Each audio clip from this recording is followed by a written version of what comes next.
Il Fondo Unico sono risorse che vengono da trasferimenti dello Stato, la Giunta regionale ne prende atto e fa la distribuzione, attende il parere della Commissione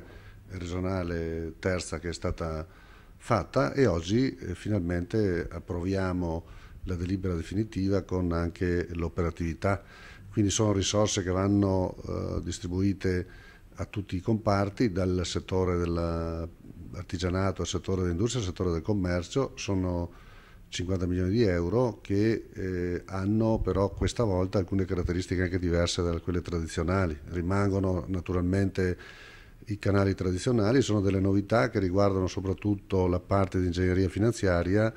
dove ci sono delle risorse per prestiti partecipativi che vengono fatti attraverso Veneto Sviluppo per favorire, diciamo, la crescita e la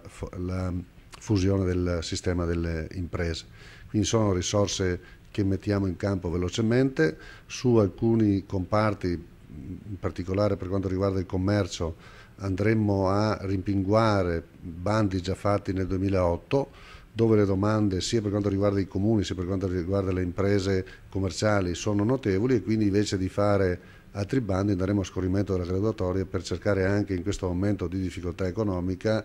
di utilizzare le risorse magari in maniera più veloce rispetto ai bandi tradizionali. Incrementiamo anche di 1 milione la legge 9 di innovazione e ricerca, che qua abbiamo già le domande, diciamo, che attendono, così come di 1 milione incrementiamo anche la parte promozionale del sistema economico. In questo periodo dove alcuni territori tradizionali nostri di sbocco all'estero hanno qualche difficoltà di natura economica, è emersa dal sistema delle imprese la necessità di creare anche nuovi mercati, quindi di dare qualche contributo alle imprese per cercare mercati di sbocco nuovi rispetto a quelli tradizionali. Ricordo anche che all'interno del fondo c'è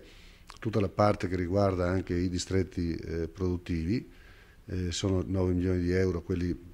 messi dal fondo, e su questa partita, così come detto anche alle associazioni di categoria, daremo una parte maggiore rispetto all'anno precedente al settore che riguarda le aggregazioni del sistema delle imprese, perché riteniamo che in questo momento